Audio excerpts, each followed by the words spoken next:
Welcome everyone to today's webinar on maintaining my independence. For this webinar, we have English and Spanish captions available. If you're joining us live on Zoom, please check the chat box periodically as we are adding the instructions right now. And if you're watching the recording, you will find the instructions in the video description on how to activate the subtitles. If you have any questions, please write them in the Zoom Q&A box. And if you're watching from Facebook, you can add your questions in the comments. Our moderator will pick questions up both from the Q&A box and from the comments on Facebook. I also want to thank everyone who pre-submitted questions. There's a lot to cover today, and we'll do our best to answer as many questions as we can on today's topic in the time that we have. Thank you very much to our sponsor, Gudjon, without whom this webinar series would not be possible. For those of you that don't know me, I'm Kathy Cummings, the Executive Director of the International Alliance of ALS M&D Associations, and I'm joined today by an incredible panel who will share with us their recommendations on how to maintain independence when living with ALS M&D. In addition to my hat as Executive Director of the Alliance, I'm also the daughter of someone who passed from ALS M&D, and certainly this topic would have been of great interest to me when my mom was living with ALS M&D from the years 2000 to 2005, because maintaining independence and quality of life are things that are near and dear to everyone's heart. So now let me introduce you to our wonderful panel. Moderating today is Sara Feldman, known to many of you in our community. Sarah's a physical therapist and assistive technology professional at the MDA ALS Center of Hope at Temple University Lewis Katz School of Medicine, where she's been serving people with ALS M&D for more than 25 years. Going with a same name theory, we also have Sarah Solomon, who's a senior occupational therapist at the statewide Progressive Neurological Diseases Services and NDIS services at Calvary Health Care Bethlehem in Melbourne, Australia. So we have a North American perspective and an Australian perspective. And our third panelist is certainly last but not least in my introductions. Joining our two Sarahs, we have Gudjon Sigurdsson. Gudjon's been a member of the M&D Association of Iceland since his diagnosis of ALS M&D in 2004. He's a huge contributor to the Alliance since that time as well. He's served on the board of directors many times. He also served as chair of the Alliance from 2008 to 2012, and currently is back on the board again. He won the prestigious Humanitarian Award in 2012 for all his services to ALS M&D, and he's been very instrumental in supporting and forwarding the action with the Patient Fellows program in our community as well. I'll now turn it over to Sara Feldman, our moderator for today. Thanks, Sara. Thank you so much, Kathy, for that introduction. And I would just like to welcome everyone as well to this presentation on maintaining my independence, something that's very important to everyone who works in healthcare as an allied health professional.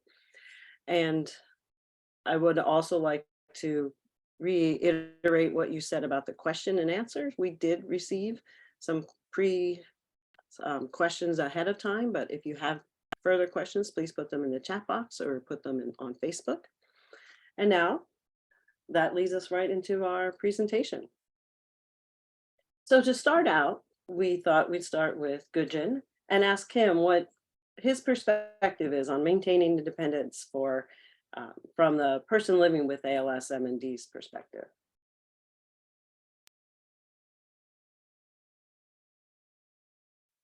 Hello, my name is Gudjon. I'm from Iceland. I'm a person with ALS, PLS from March 2004. I was diagnosed with bulbar onset, which is the worst, but that did not kill me. So they changed it to ALS. And that did not kill me, so they changed it to PLS.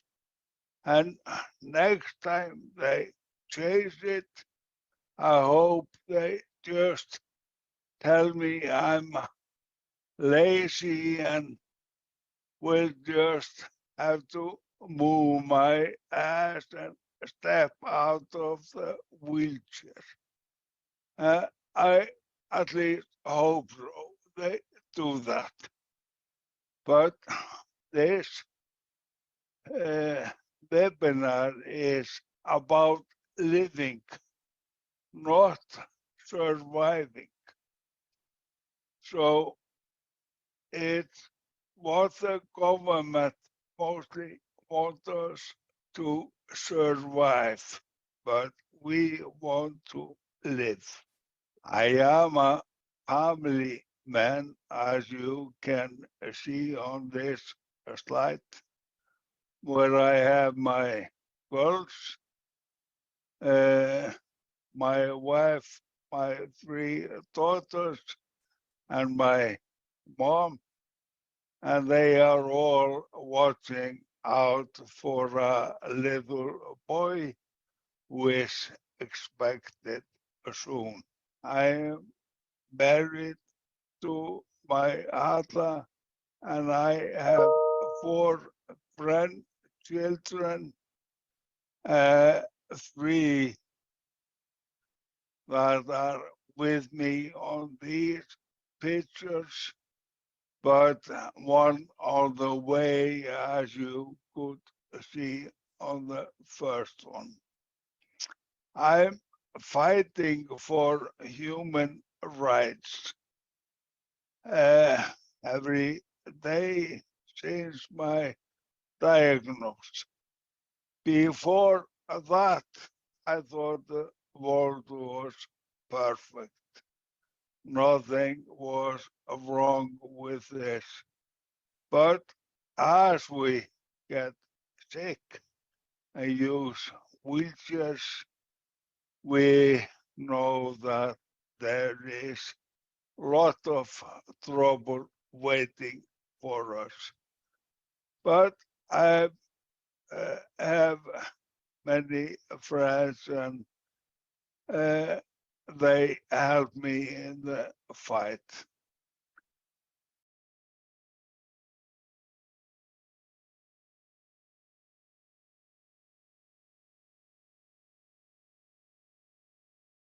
Thank you so much, Gudjon. That is a great perspective on living with a diagnosis. So what we'd like to start off with next is, what is it then that people living with ALS, MND want to do? And what are, I'm going to start with you, Sara, and just ask, what are some of the things that you identify that people need or people want? And what are some of the basic things that you identify that they need or want? Oh, my video just went quiet, but that's all right. Look, one of my favorite quotes, I think, being an OT, is that medicine brings days to life, but occupational therapy brings life to days. And I think it brings up that concept that Gudjon was talking about, is about living, and that my job is to assist people to live with whatever is happening to them. And I think about identifying the sort of things that people are important to them is really about having a dialogue and making sure that my rapport with them ensures that I'm doing what they need me to do. I think there is a certain amount of discussion that I want to have with people, and I'll often say, what are the top 5 things or the top 3 things that are really annoying about you at the moment? Because there's no physical and no clinical pathway that OTs or physios can follow when we're working with people living with MND. And it's really about working with them to work out what is important for them, and that that is what we start focusing on, because what is important to one person may be very different to someone else. It also, I think I use, like Gudjon said, his first symptoms were in his bulbar region. I use the knowledge maybe of onset location or where the presentation is starting to help guide some of the discussions, because often people don't know what is out there to help them. So it's really about giving options. And so often if I know that someone is maybe, you know, having changes to their speech to start with, or is having changes to the mobility, then I'll maybe lead the discussion in that way to work out if it's a, you know, some sort of mobility aid they might need first with the physios, or is it, you know, a communication device that we want to talk about with the speechies.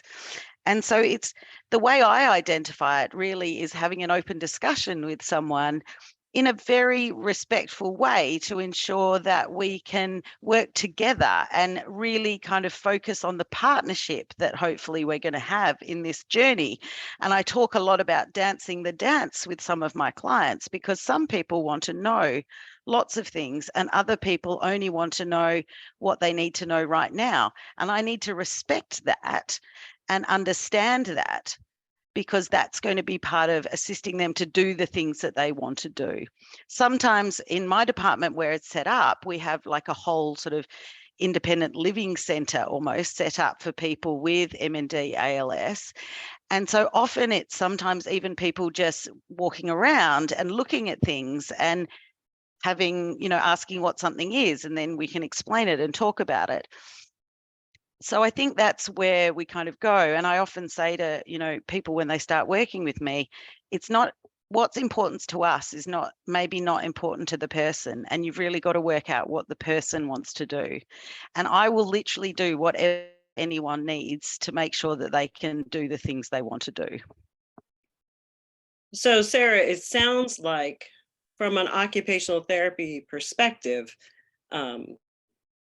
if say there's occupational therapists who are new to working with somebody with living with ALS, MND on this call, that it's not prescriptive. It's not correct. You know, there's not some one thing's going to work for everyone. No, so I think when I talk to other therapists who are maybe seeing their first person with MND, the first thing I'll say is maybe understand the phenotype that the person is maybe presenting with, and then what the likely, you know, potential progression or changes in function that that person may have. Be proactive with respect, and you're maybe planning for the long term, but really just dealing with the present. And I mean, funding throughout the world is very different, but in all countries, therapists have to be smart and strategic with the use of funding that they have available to them through whatever government insurance scheme, however anything is funded. And sometimes that close to perfect solutions may need to be implemented first, sort of like a short-term and a long-term process. And that I think it's about being creative and not prescriptive with the things that people, with some of the interventions that we might have. And one of the hardest things I think is that people with MND or ALS need long-term regular input, because they don't know what they don't need. And I think as therapists, if you're going to take on seeing someone with MND within whatever funding scheme you're working in, if there is any possibility that you can stick with this person, please do it, because that always leads to better outcomes for people's quality of life. It leads to them better being able to do the things they want to do within the changes that are happening to them. Exactly. Yes, the needs definitely change along the progression, and you know, being able to work with them about, again, like you said, what's important to them. Yeah.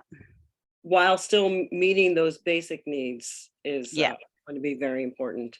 Absolutely. I think, looking at one of the things I will often say is that I want to show you these things, and you know, you have to use aspects of safety and function. And often I will give the example of, I don't want you to fall over or have something happen to you that we could have prevented. So Gudjon, would you like to share your perspective on what's important with us? We as pals need to admit that we now need help and ask for it. It is not because we are lazy or like to collect things around us. It's because of the damn thing called ALS-MND. My basic needs is to be able to communicate, breathe, sleep, eat, and move safely around. This I need to survive, and that makes me able to live my life and enjoy every moment of it. Let your dreams come through. That's so nice. Yes. And that, speaks right back to what Sarah had started with, that kind of that quote about medicine gives you the life, and then OT puts life in whatever it was you said, Sarah. Yeah. Might have you repeat that. Yeah. Medicine brings days to life, and it. OT brings life to days. Yes. Yes. And that will let your dreams come true. I think one of the things that I certainly, Gudjon, you talk about the sort of basic stuff, and I think that's important, but I always try and push it out a bit further. And I think a lot of funding models are set up are just for the basics, which is, tricky when there's lots of other things that we want to do. And I think that's where it becomes that smart and strategic use of funding is something that I would encourage therapists to try and do, because throughout the world, people with MND have never fitted into the model of how most funding is done in any country. So we've always been a little smart and strategic with how we've done things. Yes. The basics are very important, but, people can present with a huge array of changes in them, and to be able to do those basic eat, sleep, nourish, move can look different. I think one of the things, Gudjon, that I like to consider the way I phrase when I'm bringing in, ideas around assistive technology is that really we're using this stuff to compensate for maybe some of the changes that are happening, to be able to let you do the things and trying to for you to be able to do things, and that it's an enabling device rather than a symbol of maybe some of the disabilities that you're having.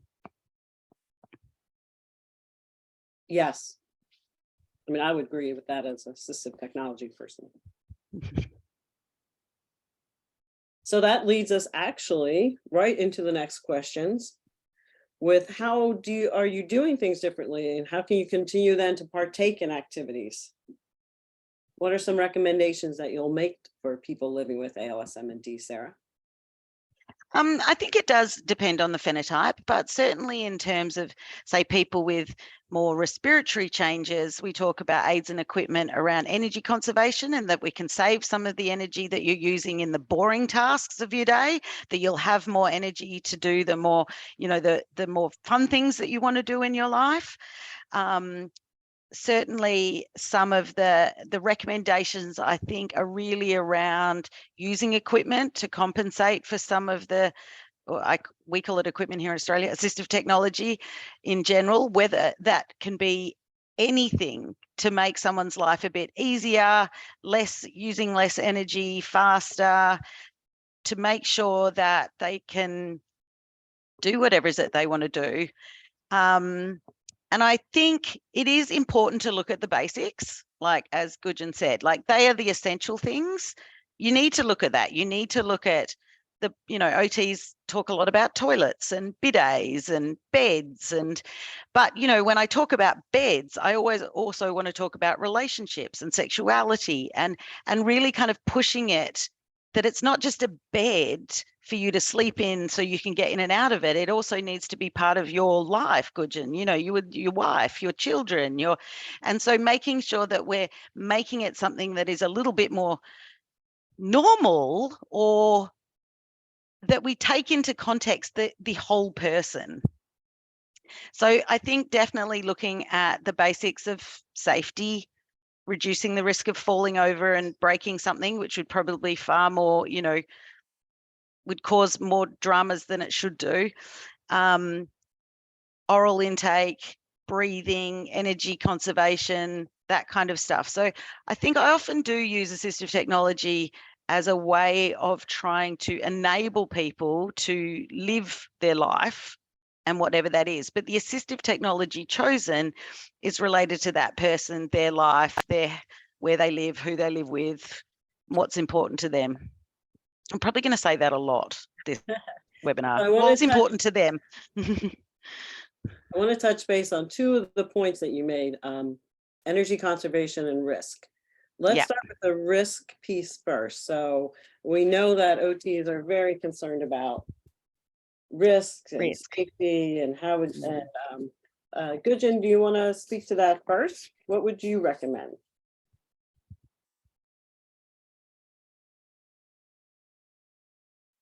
Safest and most boring life you can choose is to surround you with cotton and absolutely never leave your bed.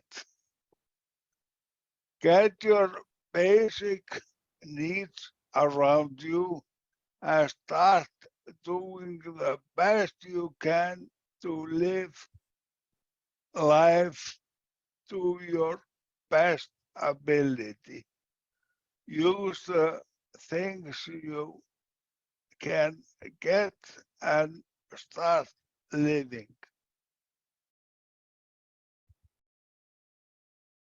So I think that you were saying some of those same things, Sarah. So yeah, look, I think as I've got older, my what I would call my risk aversion has probably changed. Life experience has changed that, and I can understand as an early career OT or someone who doesn't, hasn't worked in this area very much, it can be very confronting. But I think it's important to always remember that individuals have the right to choose to engage with any sort of intervention, and that everyone always has the right to self-determination. And that sometimes eliminating risk, like Gudjon said, can come at the expense of quality of life or changes in someone's feelings of, well-being or person goals or whatever is important to that person. And so I always take into account that the positive outcomes that we may have with people engaging in a level of risk that is comfortable with them may be uncomfortable for therapists, but the goal is that the individual gets to live their life in line with their values. And everyone will have a different level of risk ability to take. And I feel that as an OT, my job is to assist people to make a choice, make an informed choice on this bit of equipment comes with this risk or no risk or the least amount of risk. This bit of equipment might get you further that you want to go, but there'll be more risk. And it's not my job to tell someone what they can and can't do. It's my job to explain how different scenarios will have different levels of risk, and then it's up to that person to choose what level of risk they want to take to ensure that they can live their life in line with their values. And I think that, though, has come from a long time of working in this area. And I can, as I said before, I can see how, emerging therapists, graduate therapists you're not taught that kind of philosophy, certainly in Australia at university. and it does something that comes. But I think there's a lot of benefit in having an open conversation with someone about the different risk, and that dignity of risk is the person's right to choose and make their own decisions, even if that decision of whatever they choose can be construed as having some risk. Our duty of care, of course, is to ensure, like our responsibility as health professionals is to provide the person with safe environment, but it's also one of the duties is to provide them with the information to help them choose what dignity of risk they want to take. And there's a fine line between providing adequate and safe assistance and taking away the person's dignity. So I think it is a very, it is something that I think we talk about a lot in our clinic. And I have many examples of situations where my clients, patients may have done something that people may construe as risky or the wrong choice, or they've taken a chance. But the risk if something happens was less than the benefit of doing the activity on a psychological, physical, and life level. So care and risk are presented often as a dichotomy, but I think it's important to see how the concepts can work together. Golly, that was a very long sentence. I think that last one that you said, though, was really kind of pull it all together. You know, they're often looked at as at the spectrum, but they're not. They're, I mean, at the ends of each, but they're not. There's a whole somewhere in between. And some people will be up this end and some people will be down this end. And those are people in the cotton in the bed. Yeah. There are some people who are cotton in the bed, and there are some people that are jumping off mountains. We know which one Gudjon is. Gudjon is. All right, so now to bring it back a little bit to that energy conservation. Yeah. You know, can you explain a little bit about how does energy work in people living with ALS? Well, I think there's a couple of things that cause people to have what I would call someone normally, you know, someone without ALS may have this much energy, someone with ALS may have this much energy. So we've got less energy to work with in the day. And so sometimes it's about presenting sort of bits of equipment in a different way, because I always bring up the shower chair kind of example. So shows us that sitting in the shower uses about 50% less energy than standing. And so my analogy is always, you know, someone may be, you know, walking, getting in and out of their normal shower. And often I'll say, even if we get a stool for you to sit in outside the shower, or even a stool just to perch on inside the shower, means you will lose less of this energy you've got. So you've got more of it to use on the fun things. If you want to go out with your family, you know, go out for dinner. So I think it's about avoiding those peaks and troughs of energy expenditure and rest, and being able to give people information on how they can save the energy, whether that's sitting to do things, maybe not doing, you know, unnecessary things that aren't bringing quality of life, to then keep the energy for the quality of life things. And I think there's that kind of energy conservation, and then there's the concept of good rest, like positive rest. So I can bring it into like sleeping positions and helping people to make sure that they're getting good sleep, that they don't wake up during the night having to, you know, roll over and use lots of energy to turn over in bed and wake themselves up. So there's all these kind of subtle things that can go on, but the big picture is that we're using less of this energy on the boring things. Keep the energy for the fun things, the quality of life things. And Gudjon, would you agree with that, or do you have advice on the conservation of energy? Use your energy for doing things you love to do when you get the opportunity. You cannot store your energy in some tank or plastic bag. Use it and enjoy the moment we get. So, Gudjon, did I get it right as an OT? I always wonder, like I think energy is one of those under addressed concepts, I think sometimes. And whenever I'm talking to therapists or, you know, these kind of things, I always bring it up because I do think in terms of that quality of life and being able to do the things you want to do, you need to have the energy to do it. I absolutely agree with you. And I'm so pleased. especially love the thing about using the equipment you get to lessen your burden and make it useful for fun things to do. Because my energy observe or I get energy from my working with people, fighting for the human rights. Mhm. That's how I fill on my tanks of energy. You may be going to the gym or something to get energy by doing hard things. But I like to use it to help others, and so do you, absolutely. Yes.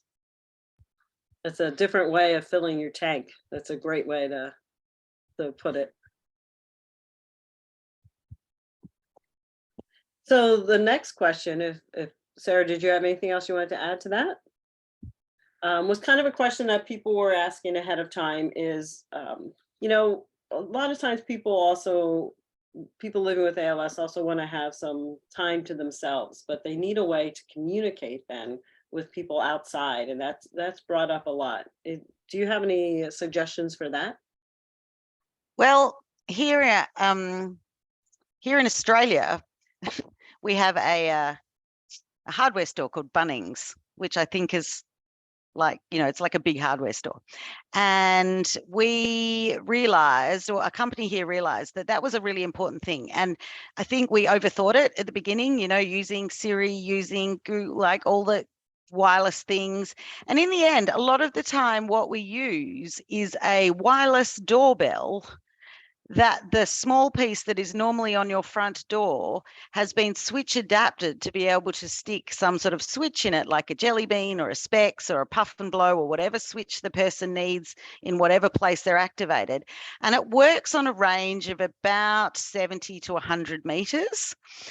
And it means that the person can hit the whatever switch with whatever part of their body they are using to activate their switch, and the bell rings.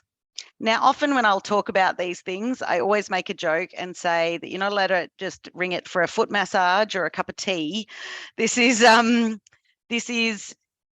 a way of now, and there's two benefits, I think, of this. And as a daughter of a mum who had MND, and in our West Australian farmhouse or country house, we had a long hallway, and the bedrooms were up one of the hallway, and the kind of kitchen leading out to the outside area was right down the other end of the house. And my mum had bulbar onset MND, so she couldn't speak for a very long time. And there was no way that it actually got to the point where we were always running up and down the hallway. And she was like, for God's sake, just leave me alone. Like, I'm okay. But we would worry about her. And so the switch adapted doorbell meant that we would stop worrying about her, and she knew she could get us if she needed us. So everyone was able to just take a step back and relax and not feel stressed for the caregiver and for the person who needed it. And it went all the way out to the back garden. So Dad could even sit on the back porch and it would ring because it's a doorbell. Mhm. And so we use those kind of things quite a lot. There are other things on the market, I think. Some people will use a baby monitor but I think whatever it is, to make it as simple as possible. So we're not worrying about Wi-Fi dropouts. We're not worrying about Bluetooth dropouts. We're not worrying about, batteries going flat. This is just a simple plug and play. You press a button and the doorbell rings. And when I describe the kind of that model of stuff to people at the clinic, I do say, are you always running in and checking on your person? And the person will go, yeah, it's really annoying. Like the person with ALS MD will say, it's really annoying. I just want to be on my computer. I'm watching something or I'm doing something. And I say to the other, relevant person in their life, do you feel like you've got your ear out all the time? Like listening in case your person needs you? And they're like, yes. And I said, well, this system can help with just reducing everyone's sort of heightened keeping an ear out. And so I think it's a really important thing to look at, especially for people who are potentially got changes to their speech, whether that be dysarthria, like slurred speech, reduced volume because of changes of breath support, or if they're using their ventilator. Yeah, excellent. I mean, we recommend the same thing. And we also discuss with people that you don't have to push a doorbell with your finger. You can set it up so you can use your head.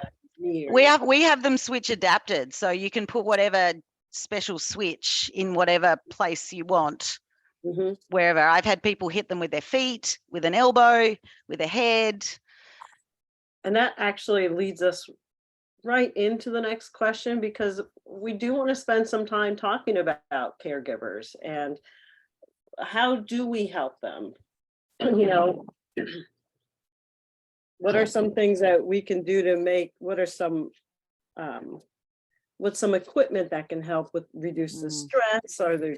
What can we do so they can help the person they're caregiving? There's that fine, but all these things we've talked about so far, there seems to be a balance between these things. What's the balance between letting them be independent and, and helping them? Can you speak to that? Good, I don't know what you think, but certainly, I mean, some families will want to be around their person all the time, and other families don't need that. I think equipment in this situation is really trying to make whatever care is being provided by the caregiver as easy as possible for both parties and as dignified as possible. I think that is something that's really important.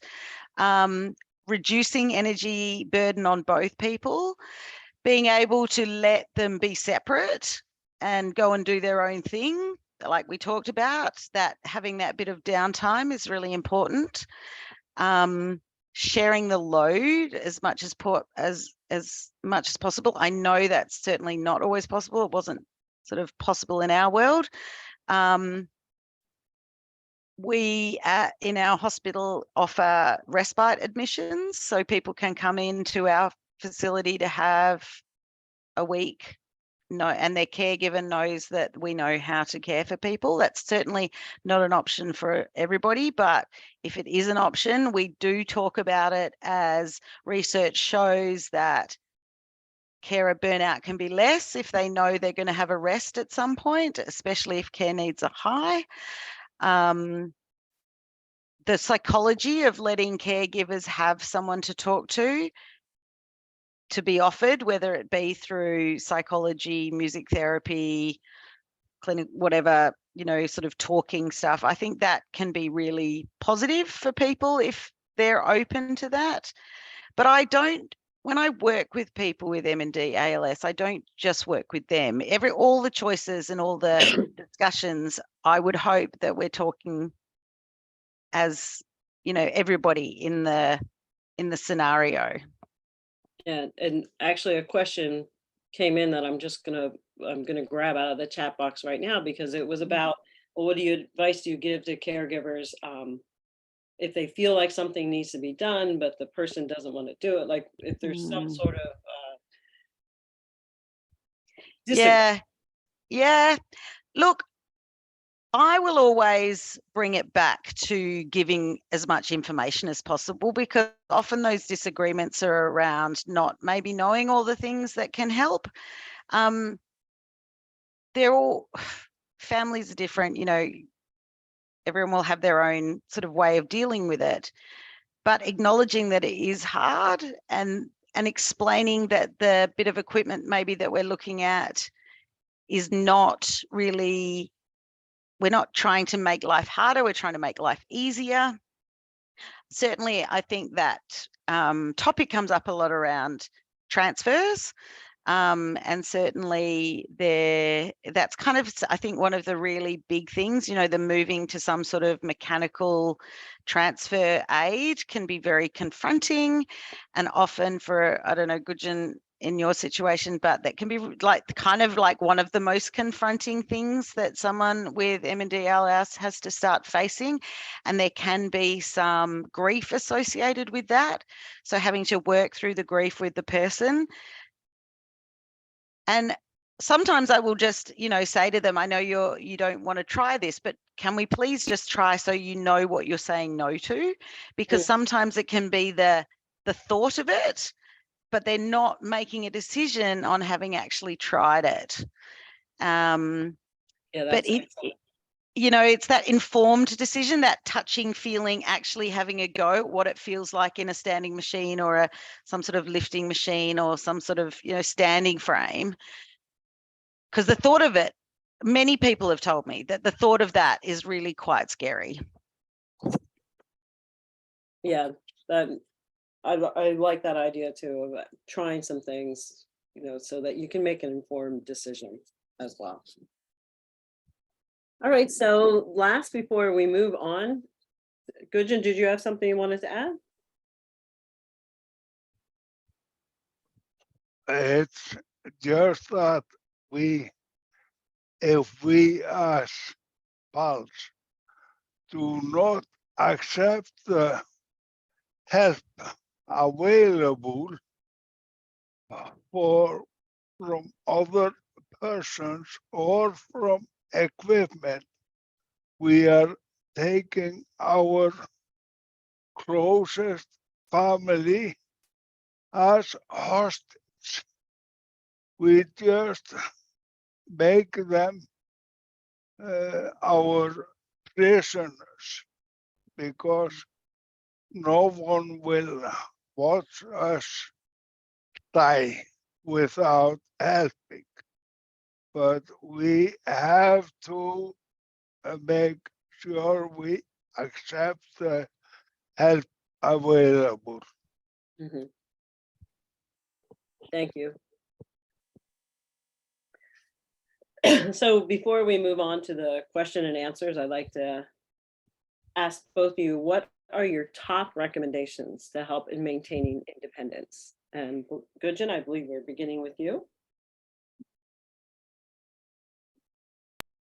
Use the recommended helping aids timely, sooner than later, and never forget your humor. It will help you through difficult tasks more than any pill available today. And remember to smile. Thank you. And Sara? What is my top recommendation? Well, I think mine's the same as Gudjon's in a way, but from a therapist perspective, I would just recommend that having open discussions with your therapist about what is important to you is really important. The dialogue, as I said, there's no clinical pathway to this, and making sure that you do at least try the aids and equipment that we might be, kind of asking you to consider before you make a decision. I will often say to people, I just want you to make a decision based on actually trying it rather than just saying no to the thought. Some people are far more, they want to try everything really quickly. And then I'm like, you don't even, nowhere near needing this, but, it's respecting that person's. But my top tips, I think, are be okay with telling your therapist what you want to do, and engage with therapists that can facilitate to do the things you want to do. I don't want to like recommend a particular bit of equipment or anything, because there is no way that that would be useful for people. But the bits of equipment that I recommend the most that you would try, that I would recommend people to try, are things to help sleeping, really important for quality of life. Mobility, really important to go the places you want to go. You know, self-care, showering, important, not important for everybody, because there's other ways to have a, you know, a wash rather than having to get in and out of your shower. But certainly around sleeping, mobility and comfort, being comfortable in whatever bed or chair that, or, you know, place you're sitting, really important. And don't be afraid to push the boundaries. Thank you. Those are excellent points. So we do have some questions that came in, and we have obviously we have a few minutes left for those. So the first one is, you know, what activities do you recommend to keep people active and keep them motivated without, you know, making them feel bad about things that they can't do anymore? Well, certainly the physios where I work will talk a lot about stretching and about moving, not so much about going to the gym because, again, of that energy using up, but stretching, moving, you know, moving within the limits of energy, potentially, you know, going into the pool if that's something that is something that people are comfortable with. But it's also about doing things that bring you joy. And that, you know, like Gudjon, when I see him with his grandchildren, the moving or the interaction that you will have with your grandchildren is going to create movement patterns that are already there, and you're using them. You know, the ability to hug someone, those neural pathways are there. And having the motivation, or not even the motivation, the drive to want to do something, I think is going to create movement. But I think for most people with MND ALS, and look, Sarah, you could probably talk about this more than me, but the stretching is really important. And that's something our physios talk a lot about, moving and stretching. Oh, yes. I talk about Yeah. all the time. Yeah. Yes. And then I also do, because I do the assistive technology, is talk about other ways you can keep doing some of the same things. Yeah. You know, I've learned from a lot of people living with ALS MND about how to continue to do. If you are interested in painting, you can now do it with your eyes, or making music with your eyes, or things like that. Yeah. I recently designed a smoking aid for someone who had cervical onset MND, because that was one of his main things that sparked joy in his life, and that was one of his biggest frustrations. So we switch adapted an electric arc lighter and made a stand for his smoke to be on, and happy days. Gudjon, did you have anything to add to that?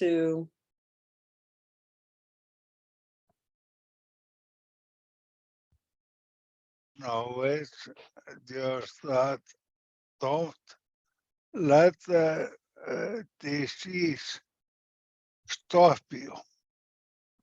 Go ahead, and it's not, well, we may have a salvia problem and have to have some cloth to take that away, but never let the disease stop you from going places, or going to a meeting, or out with friends. It's not our problem, it's blood disease that's doing this to us. So keep doing what you want to do. and then let your PT and OT help you figure out how to keep doing Yeah. what it sounds like. And then there is a question about, is there information on the rate of disease progressions, or how would you, how do you address all the needs, and how soon would you need help? Like, how do you figure that out? Well, here in Australia, people are referred to OT, physio, speech and dietitians pretty early in their journey. And some of that is about building rapport, and they may not need us straight away. But I think having the conversation that's open, and sometimes, like, I saw a guy today and I just said to his wife when we were talking about kind of how things were going, I said, you know what, whenever you need me, I'm just here. And I will just run this journey with you. And we don't have a crystal ball, but I can see that you've got changes in your feet.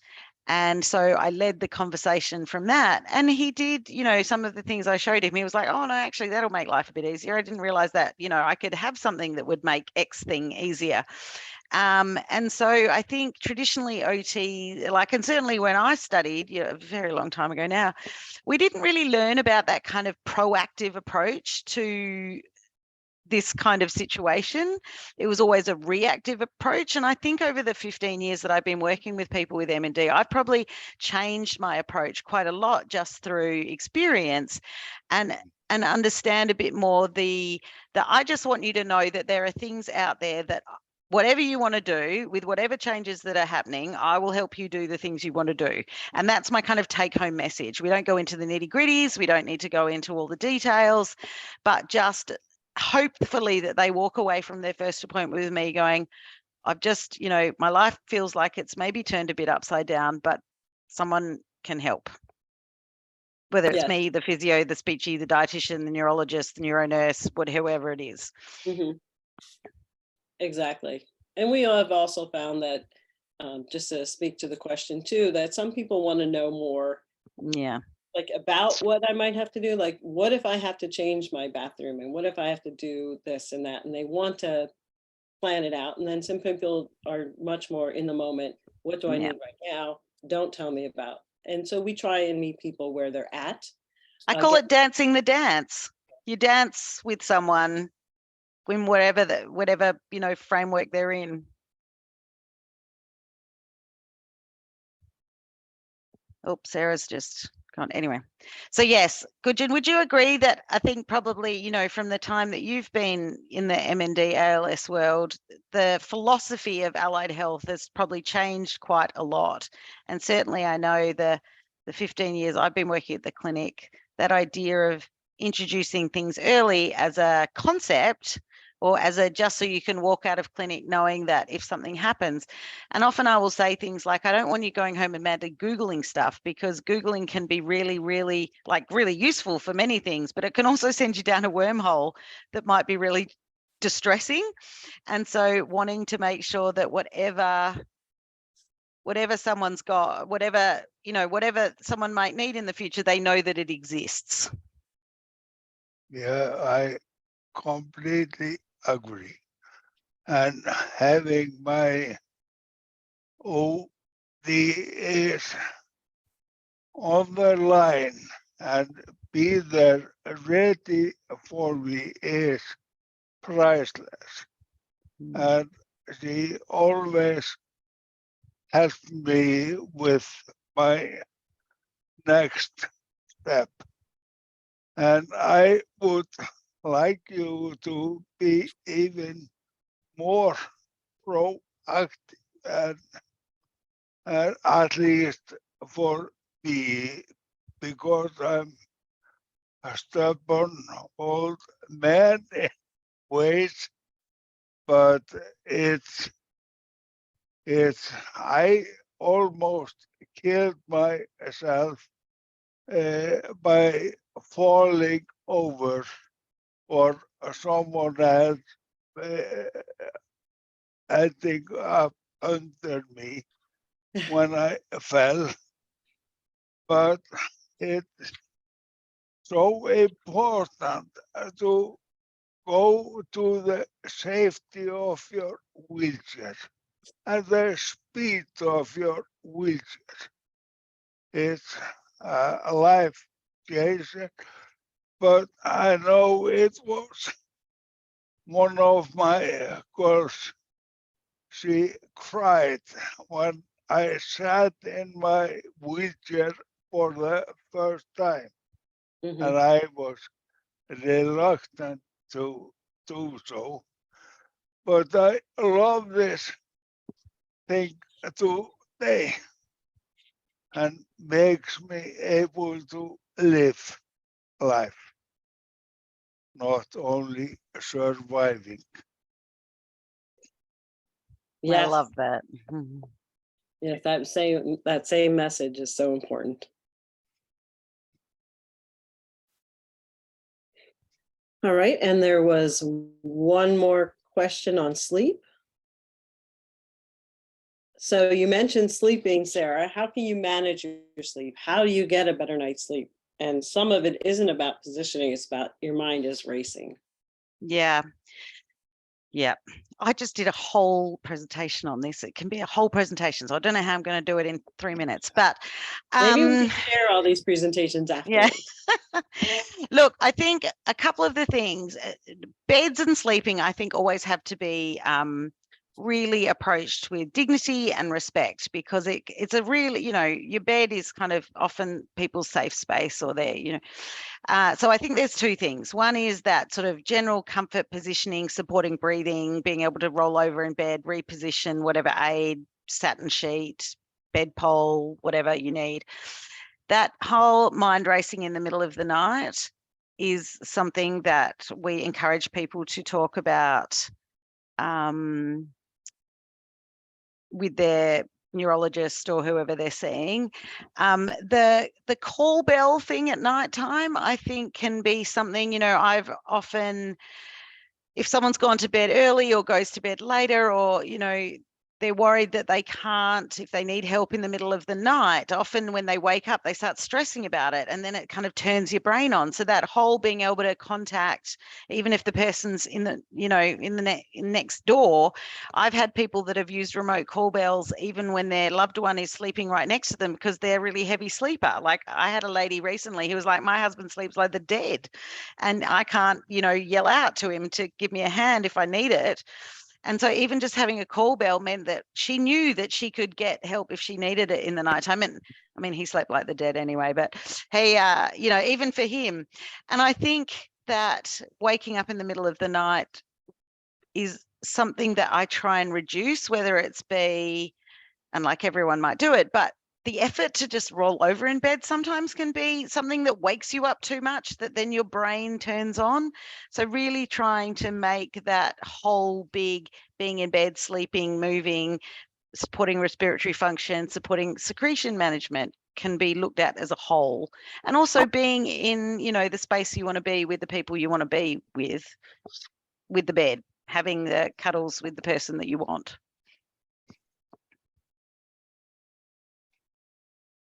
All right, I think that was all of the questions.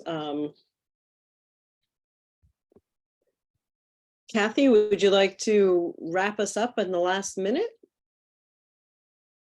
I sure would. Thank you, Sarah.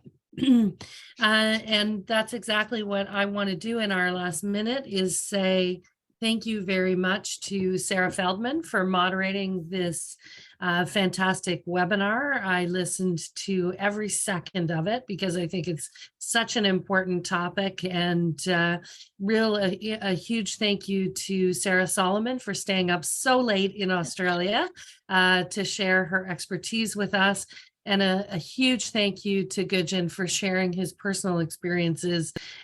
We appreciate all of your perspectives, and a thank you to Jessica for organizing this webinar as well, and to our sponsor Biogen, without whom we wouldn't be able to put on these webinar programs. So thanks to everyone today. I have much gratitude for all that you do for the Alliance and for the ALS MND community, and I wish everyone a great day and evening.